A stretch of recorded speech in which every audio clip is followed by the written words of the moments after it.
दोस्तों, रोमांचक मुकाबले में गुजरात टाइटंस की जीत, दिल्ली कैपिटल्स को मिली हार, तो अंतिम के ओवरों में डेविड मिलर का संघर्ष गया बेकार। दोस्तों, लगातार ट्विस्ट लेते मुकाबले में चोटिल डेविड मिलर ने रोमांच पैदा कर दिया था। मुकाबला दिल्ली कैपिटल्स की पकड़ में आ चुका था, लेकिन आखिरी के ओवर की 5वीं गेंद पर डेविड मिलर ने सिंगल नहीं लेने का फैसला किया और अंतिम की गेंद पर कुलदीप यादव रन लेने के प्रयास में स्ट्राइक एंड पर डाइव लगाने के बावजूद खुद को नहीं बचा पाए। शॉर्ट गेंद पर पुल करने के प्रयास में मिलर बीट हुए। मुकाबले में अर्धशतक जड़ने वाले विकेटकीपर जोस बटलर ने स्ट्राइक एंड पर डायरेक्ट हिट लगा दी थी। डीसी ने वाइड का रिव्यू जरूर लिया, लेकिन गेंद को सही करार दिए जाने के साथ ही गुजरात टाइटंस ने एक रन से रोमांचक मुकाबला अपने नाम करते हुए आईपीएल 2026 की पहली जीत अपने नाम कर ली।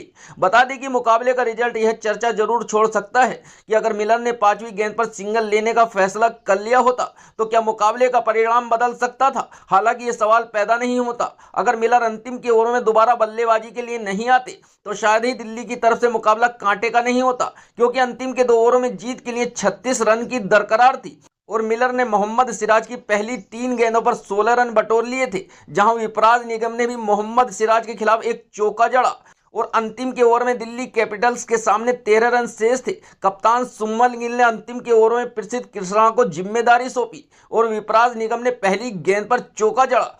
हालांकि अगली गेंद पर बड़ा शॉट खेलने के चक्कर में विपराज निगम आउट हो गए, लेकिन कुलदीप यादव ने आते ही मिलर को सिंगल दे दिया। वहीं मिलर ने अगली गेंद पर लंबा 6 जड़ दिया और समीकरण 2 गेंदों पर 2 रन की दरकार तक पहुंच गया। मिलर कुलदीप के साथ चर्चा करने आए, लेकिन 18 गेंदों पर 41 रन बना चुके मिलर अंतिम 2 गेंदों पर एक भी रन नहीं बना सके। बता दें कि मिलर के बैटम हैंड में समस्या थी। उन्हें हथेली में दर्द महसूस हो रहा था, जिसके चलते उन्हें मैदान से बाहर जाना पड़ा था। इससे ठीक पहले राशिद खान ने डीसी को नीतीश राणा और समीर रिजवी के रूप में लगातार 2 झटके दिए थे। मिलर के जाने के बाद राशिद खान ने अंतिम की गेंद पर अक्षर पटेल को भी चलता कर दिया। अक्षर पटेल बड़ा शॉट खेलने के प्रयास में ग्लेन फिलिप्स को कैच थमा बैठे। दोस्तों, अब सारा दारोमदार केएल राहुल पर था, जो कि अर्धशतक बनाकर अपनी पारी को आगे बढ़ा रहे थे। 211 रन का लक्ष्य का पीछा करते हुए प्रथम निशंका के साथ मिलकर केएल राहुल ने दिल्ली कैपिटल्स को शानदार शुरुआत दिलाई थी। हालांकि लक्ष्य बड़ा था। राहुल ने अपनी पारी को तेजी के साथ आगे बढ़ाया। उन्होंने इस मुकाबले की 29 गेंदों पर अपना अर्धशतक पूरा किया, जो कि 2021 के बाद राहुल द्वारा आईपीएल में 30 या उससे कम गेंदों पर लगाया गया अर्धशतक भी था। दिल्ली कैपिटल्स 10वें ओवर में 100 रन का आंकड़ा पार कर चुकी थी। हालांकि 10वें ओवर में राशिद खान द्वारा दोहरा झटका दिए जाने के बाद, साथ ही मिलर के रिटायर्ड हट और अक्षर पटेल के आउट होने के बाद दिल्ली कैपिटल्स पर दबाव बन गया था। लेकिन केएल राहुल एक छोर पर मजबूती के साथ डटे थे। दिल्ली कैपिटल्स का सारा भार उनके कंधों पर था। यहां से राहुल शतक की ओर तेजी के साथ आगे बढ़ रहे थे, लेकिन मुकाबले के 7वें ओवर में बड़ा टर्निंग पॉइंट आया। गेंद पर स्टब्स नॉन स्ट्राइक एंड से रन लेने के प्रयास में रन आउट हो गए। साई सुदर्शन के डायरेक्ट हिट का शिकार होकर स्टब्स पवेलियन चले गए।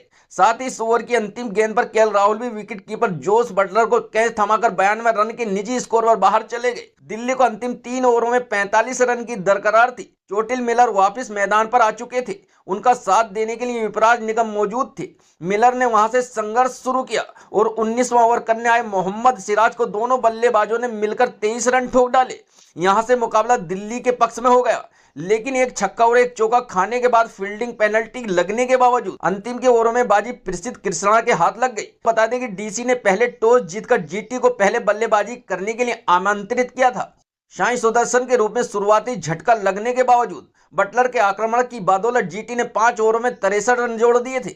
हालांकि लुंगी एगेंटी के किफायती ओवर के चलते पावर प्ले के अंतिम ओवर में 5 रन ही आ सके। बटलर ने जनवरी 2026 के बाद पहली बार अर्धशतक पूरा किया था और कुलदीप यादव का शिकार बने। हालांकि बटलर द्वारा खेली गई इस नींव को वाशिंगटन सुंदर और शुभमन गिल ने आगे बढ़ाया। इस दौरान दोनों बल्लेबाजों ने अपने अर्धशतक पूरे किए। वाशिंगटन सुंदर ने आईपीएल करियर में पहला अर्धशतक जड़ा, जबकि गिल ने 19 टी20 पारियां खेलने के बाद अर्धशतक लगाया था। गिल ने अपना पिछला टी20 अर्धशतक भी डीसी के खिलाफ पिछले ही सीजन में लगाया था। भले ही तीनों बल्लेबाजों में से एक भी बल्लेबाज बड़ी पारी नहीं खेल सका, लेकिन बटलर, गिल और वाशिंगटन सुंदर के अर्धशतक के बावजूद जीटी ने स्कोर बोर्ड पर 211 रन का बड़ा टारगेट रखा था और अंतिम के ओवरों में 1 रन से जीटी की टीम ने यह मुकाबला अपने नाम कर लिया। दोस्तों, डेविड मिलर के संघर्ष और जीटी की जीत पर आप अपनी राय कमेंट सेक्शन में जरूर दीजिएगा। यदि आपने अभी तक भी हमारे चैनल को सब्सक्राइब नहीं किया तो फटाफट आप हमारे चैनल को सब्सक्राइब जरूर कर लीजिएगा, क्योंकि क्रिकेट से रिलेटेड अपडेट आपको हमारे चैनल पर आगे भी मिलती रहेंगी। मिलते हैं किसी और नई वीडियो के साथ, तब तक के लिए गुड बाय।